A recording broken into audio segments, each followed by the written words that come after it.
இந்த சனியை இந்த மூதேவி இப்போ ஒரு வீடியோ ஒன்று பேசி விட்டுருக்குது. அந்த வீடியோவில் எப்படி ஆரம்பிக்குதுன்னா நான் ஒரு மானங்கெட்ட ஊரை பற்றி பேச போகிறேன் அப்படின்னு சொல்லிட்டு ஆரம்பித்து வாய்க்கு வந்ததையெல்லாம் பேசிக்கிட்டு இருக்கு. ஏற்கனவே இதுக்கு முன்னாடி ஒரு வீடியோ இந்த பொண்ணு இந்த ஊரை பற்றி பேசி வைரல் உண்டாக்குச்சு. அதே ஆசையில் திருப்பி நம்ம எப்படியாவது வைரல் ஆகிடணுங்கிற ஒரு ஆசையில் இந்த பிள்ளை என்ன பண்ணியிருக்கு, இந்த சனி என்ன பண்ணியிருக்குன்னா ஒட்டுமொத்த இருக்கிற எல்லாத்தையுமே பற்றி ரொம்ப கேவலமாக ரொம்ப அப்பட்டமாக தரக்குறைவான வார்த்தைகளை ஃபுல்லாக போட்டு பேசிக்கிட்டு இருக்கு. நீங்கள் கேளுங்க, வீடியோ நான் கீழே போடுறேன், கேளுங்க. கேட்டால் அந்த அளவுக்கு உச்சகட்ட அளவுக்கு கோபம் வரும். இப்படி அந்த அளவுக்கு பேசியிருக்குது. என்னமோ வெளிநாட்டில் இருக்கிறவங்க ஃபுல்லாமே இங்கே எல்லாரையும் என் வாயால் சொல்ல முடியல, என் வாயால் சொல்றது கூசுது. ஆனால் அந்த சனியை அந்த மூதேவி அந்த அளவுக்கு பேசிக்கிட்டு இருக்கு. இந்த ஊரில் உள்ளவங்க கொடூர மனம் படைத்தவர்கள். ஒரு பூனையை கூட விட மாட்டாங்க, கல்லால் அடித்து கொல்லுவாங்க. அந்த அளவுக்கு குழந்தைகள் வெறிப்பிடிச்சு திரிகிறாங்க. மேலும் அது மட்டும் இல்லாது நான் ஒரு முக்கியமான தகவல் சொல்கிறேன்னு சொல்லிட்டு ஆரம்பிக்குது. இப்போ லவ் பண்ணுற பசங்க எல்லாம் லவ் பண்ணிவிட்டு விட்டுட்டு சொந்தத்தில் கல்யாணம் முடிச்சுடுவாங்க, இல்லைன்னா வேறு பொண்ணத்தை கல்யாணம் முடிப்பாங்க. வேறு மாதிரிலாம் சொல்லுது. அது என்னால் சொல்ல முடியலை. இப்படி இது எதுக்கு இந்த தேவையில்லாத வேலை, தேவையில்லாத பிரச்சாரம்? அந்த பிள்ளைக்கு இந்த சோசியல் மீடியாவில் குறிப்பிட்ட ஒரு ஊரை பற்றி, குறிப்பிட்ட ஒரு மக்களை பற்றி, நல்ல முறையில் வாழ்வாதாரமாக வாழ்ந்துக்கிட்டு இருக்கிற ஒரு சமுதாயத்தை பற்றி வேணுன்னே பழி போட்டு இந்த மாதிரியான ஒரு அவதூறுகளை பரப்பி கொண்டிருக்குது. இது சரியில்லை, இது முற்றிலும் சரியில்லை. 100% இது கண்டிக்கத்தக்கது. கண்டிப்பாக இதை கண்டிச்சே ஆகணும், கேட்டே ஆகணும். இப்படி அப்படி இல்லைன்னா புகார் அளிக்கப்படும், கேஸ் கொடுக்கப்படும். அந்த பிள்ளைக்கு எதிராக அந்த நாய்க்கு எதிராக கேஸ் கொடுக்கப்படும். நான் அந்த கீழே அந்த வீடியோவை போடுறேன், நீங்கள் ஃபுல்லாக கேளுங்க, ஆரம்பத்துலேருந்து ஃபுல்லாக கேளுங்க. அந்த பிள்ளை என்னென்ன பேசுது அப்படி எல்லாமே ஒரே ஒரு நோக்கத்தோடு தான் பேசுது. எப்படியாவது இந்த வீடியோ வைரலாக்கி விட்டணும், நம்ம பெருசாக்கி விட்டணும், பெரிய அன்னைக்கு மாதிரி நம்மளை எல்லாரும் பேசப்படணும். இப்போ கொஞ்ச நாளாக யாருமே அந்த பிள்ளையை பற்றி சிந்திக்கலை. அந்த பக்கம் சனியை எப்படியும் போய் தொலைதுன்னு விட்டாங்க. நீ எப்படி ஆடு, என்னத்தையும் பண்ணு, அவுத்துப்பட்ட ஆடு, இல்லை என்ன இளவையும் பண்ணி தொலை அப்படின்னு சொல்லிட்டு யாருமே கண்டுக்காம விட்டுட்டாங்க. ஆனால் இப்போ அதுவா வெளியில வருது. வெளியில தேவையில்லாம இந்த மாதிரி பேசிட்டாலே இப்படி இது முற்றிலும் கண்டிக்கத்தக்கது. ஒன்று அவங்க வீட்டில் உள்ளவங்க கண்டிச்சு வைக்கணும், இல்லை வட்டாரத்துக்காரங்க இந்த மாதிரி குடும்பத்துக்காரங்க எல்லாம் கண்டிச்சு வைக்கணும். அப்படி இல்லைன்னா இது விஷயம் கண்டிப்பாக வேற மாதிரி தான் ஆகும். ஏன்னா ஒட்டுமொத்தமாக எல்லாரையுமே, சமுதாயத்து மக்கள் எல்லாருமே குற்றம் சொல்கிற மாதிரி இருக்குது இந்த வீடியோ. நீங்களும் கேட்டு பாருங்க. வன்மையாக கண்டிக்கிறோம். அந்த அந்த நாயை வன்மையாக கண்டிக்கிறோம். ஒரு ரீல்ஸுக்கு ஆசைப்பட்டு, ஒரு வீடியோ வைரலுக்கு ஆசைப்பட்டு பேசுகிற இந்த மாதிரி ஒரு நாயை வன்மையாக கண்டிக்கிறோம். ஆமாம், இது சரியில்லை, இதோட நிப்பாட்டிக்கணும். இனியும் தொடர்ந்தால் பின்விளைவுகள் வேற மாதிரி இருக்கும். ஏங்க, ஒரு வரமுறை வேண்டாமாங்க? ரொம்ப பச்சை பச்சையாக பேசுதுங்க. ஒரு பொம்பளை பிள்ளை இந்த அளவுக்கு பேசுமாங்கிறது எனக்கே பேசுறதுக்கு வாய்க்கு உசு. அந்த அளவுக்கு பச்சை பச்சையாக பேசுது. கேட்டு பாருங்க. ஏன்னா இப்போ என்ன சொல்ல முடியல, அந்த நாய் என்ன பேசிச்சு அப்படிங்கிறத என்னால் எடுத்து சொல்ல முடியல. அந்த அளவுக்கு எனக்கு கூச்சமாக இருக்கு. அந்த அளவுக்கு பப்ளிக்கில் சோசியல் மீடியாவில் கேமரா வச்சு, செல்ஃபோனை வச்சு அந்த அளவுக்கு பேசியிருக்கு, பேசி பதிவு போட்டிருக்கு. இப்போ ரீசண்டாக தேவையில்லாத வேலை இது. ஒழுங்கு மரியாதையாக கண்டித்து ஒழுங்கு மரியாதை இருக்க சொல்லுங்க, இல்லைன்னா அந்த எதிராக நடவடிக்கை எடுக்கப்படும், புகார் அளிக்கப்படும். ஹாய் கைஸ், நம்ம இன்னைக்கு ஒரு மானங்கிட்ட ஊரை பத்தி பார்க்க போறோம். என்ன எப்படி சொல்றாங்கன்னா, நீ ரொம்ப கேவலமானவ, நீ ஒரு அந்த மாதிரி guys, bad words and everything. ஆனா அந்த ஒழுக்கமானவங்க எப்படி ஒழுக்கமா இருக்காங்கன்னு நான் சொல்லலாம். அந்த ஒழுக்கமா இருக்கணுங்கிற ரூல்ஸ் போடுறவங்களும் எவ்வளவு ஒழுக்கமா இருக்காங்கன்னு நான் சொல்லுவேன்.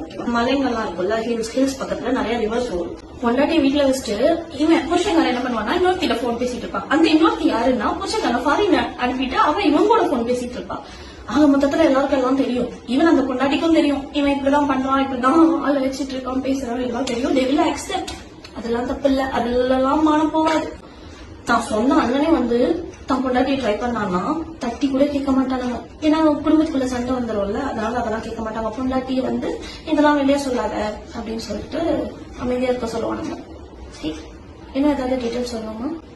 மெயினா அந்த ஃபாரின்ல இருக்கிற பீசிங் எல்லாம் இருக்குது தெரியுமா, அப்படியே வந்துருவானுங்க. அவனுங்கதான் வானத்துல இருந்து பூச்சிருக்கானுங்க, உலகத்துல இருக்க எல்லா ரூல்ஸையும் அவனுங்க எழுதுற மாதிரி வந்துருவானுங்க.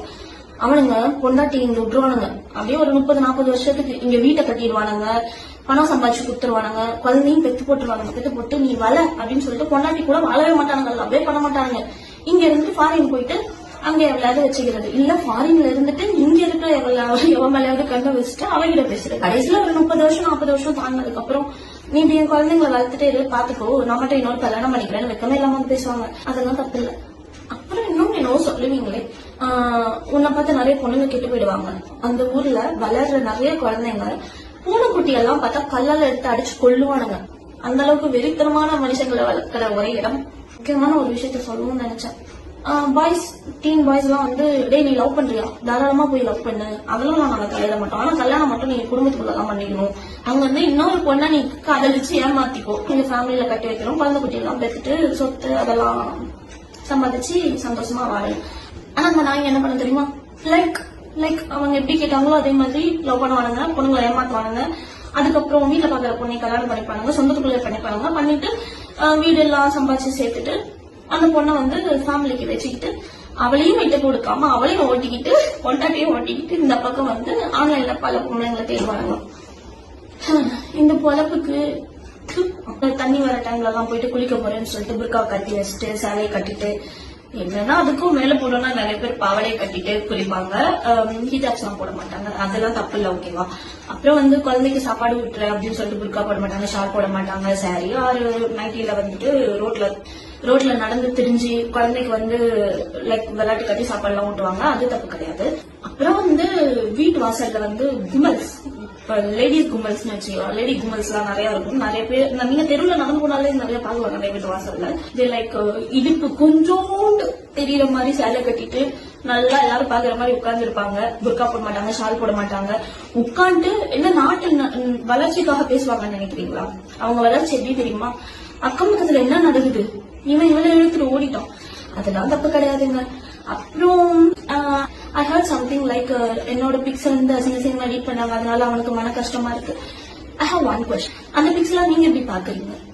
நீங்க அப்போ அத வந்து இந்த மாதிரி வஹிதாவை இப்படி எடிட் பண்ணதை காட்டுங்க அப்படின்னு சர்ச் பண்ணி நீ தேடுறியா, இல்ல வந்து அந்த மாதிரி எடிட்ஸ் இருக்கிற பிக்ஸ காட்டுன்னு நீ தேடுறியா? தேடிட்டு அப்படியே உத்தம மாதிரி இங்க வந்து ஐயோ இந்த பொண்ணு இப்படிலாம் எடிட் பண்றாங்களே, இன்னும் அந்த பொண்ணு இப்படியே பண்ணிட்டு இருக்கே, ஏன் அதெல்லாம் விட்டு வெளியே வராதா? உனக்கு தேவையாது. டேய் தப்பு எங்க இருக்கும் அங்க போகணும், அதை விட்டுட்டு என்கிட்ட வந்து என் ஃபேமிலி கிட்ட வந்து. அண்ட் ஏதோ ஒரு கிழக்கு லூஸ் வந்து இந்த சனியெல்லாம் சொல்லிச்சான், இதெல்லாம் தப்பு இல்ல, ஏன்னா குழந்தைங்களுக்கு புல் வித்த கிழக்கு லூஸ். எனக்கு தெரிஞ்ச வரை அதுதான். நானே ஒரு இடத்துல வந்து நிறைய பேருக்கு சாப்பாடு வாங்கி கொடுக்க போயிருந்தேன். ஒரு முஸ்லீம் அதுதான். ஹி வாஸ் டெல்லிங் லைக் நீ சாப்பாடு கொடுக்கறதா இருந்தா முஸ்லீம்க்கு மட்டும் கொடு, வேற மதத்துல இருக்கவங்க யாருக்கும் சாப்பாடு கொடுக்காது, ஏன்னா அவங்க எல்லாம் வந்து குடிப்பாங்க. ஏன் இவனுங்க குடிக்க மாட்டானுங்களா? ஒரு குழந்தைய தூக்கி வச்சுட்டு அவன் விளையாடிக்கிட்டு இருக்கான். அப்படிப்பட்டவன் ஃபேமிலியோட கஷ்டப்படுறான். அந்த டைம்ல நான் அவரை பாக்குறப்போ ஏன்னா இன்னும் கேவலமா இருக்கீங்க. மதர்சா ஓதுவானுங்க, அசத்துமானுங்க, ஆனா 11th ஸ்டாண்டர்ட் படிக்கிற பொண்ணெல்லாம் கல்யாணம் பண்ணிப்பானுங்க. நீ உண்மையிலே நல்லவனா இருந்தா உன் மனசுல நல்ல ஈமான் இருந்துச்சுன்னா நீ என்ன பண்ணிருக்கணும், அந்த பொண்ணுக்கு வந்து ஓகே அட்லீஸ்ட் அவளை வந்து 12th ஸ்டாண்டர்ட் கம்ப்ளீட் பண்ண விட்டு இருந்திருக்கலாம். படிக்கிற 11th ஸ்டாண்டர்ட் பொண்ணு கல்யாணம் பண்ற தப்பு இல்ல, இது தப்பு. அங்க ஒரு வழக்கம் இருக்குங்க. ஆனா நம்மளெல்லாம் வந்து ஒரு 6 மணிக்கு மேல நாங்களே கிளம்பி வந்து ஒரு இடத்துல போயிட்டு கும்பலா உட்காந்து நாட்டு வளர்ச்சியா பேசுவாங்கன்னு நினைக்கிறீங்க? they will go and have fun. இந்த பொண்ணுங்களை வந்து படிக்க வச்சு MBBS ஆக்குனாலும் அந்த பொண்ணுங்களை கல்யாணம் பண்ணி கொடுத்துருவாங்க, வேலைக்கெல்லாம் அனுப்ப மாட்டாங்க. மேக்சிமம் லெவல் அந்த பொண்ணுங்க போனோம்னா, I'm not telling about everyone, just some cases. மிஞ்சு போனோம்னா வெளியே வந்து பேசலாம், ஒரு 4-5 பொண்ணுங்க கூட கான்டாக்ட் வச்சுக்கலாம், அவங்கள மீட் பண்ணலாம். ஆனா சமத்தா வீட்டுல டெய்லி சமைச்சிட்டு 3 வேலை சமைச்சிட்டு குழந்தைய பெற்றுட்டு வளர்த்துட்டு அப்படியே இருக்கணும். ஆனா இவனுங்க என்ன பண்ணுவானுங்க தெரியுமா, பேஸ்புக் இன்ஸ்டாகிராம் அப்படின்னு சொல்லிட்டு சோசியல் மீடியா யூஸ் பண்ணி நிறைய புது பொண்ணுங்கள்ட்ட கல்யாணமே ஆகாத மாதிரி நல்லா டெக்ஸ்ட் பண்ணுவானுங்க. நோ ஆஃபென்ஸ் கேர்ள்ஸ், லைவா. இந்த பசங்களை மட்டும் கிடையாது, பொண்ணுங்களே அப்படிதான். பொண்ணுங்க வந்து லவெல்லாம் பண்ணும், ஒரு பையன் கூட பேசும், போய் சுத்தும், ஊர் சுத்தும், என்னென்னவோ பண்ணுங்க, அதெல்லாம் நடக்கும். போட்டோ எல்லாம் எடுத்துப்பாங்க, இதுல எல்லாமே ஃபேமிலிக்கு தெரியும். கடைசி என்ன பண்ணுவாங்க தெரியுமா, அந்த பையன் இந்த பொண்ணையும் பிரிச்சுட்டு வந்து வேற ஒரு ஃபேமிலியில பார்த்து கட்டி வச்சிருவாங்க. இந்த பொண்ணுங்களும் வாழும். வாட் உத்தமன்னு அவனும் கிடையாது. அப்படி உத்தமன்னு சொல்றவனுக்கு இங்க வேலையே இருக்காது.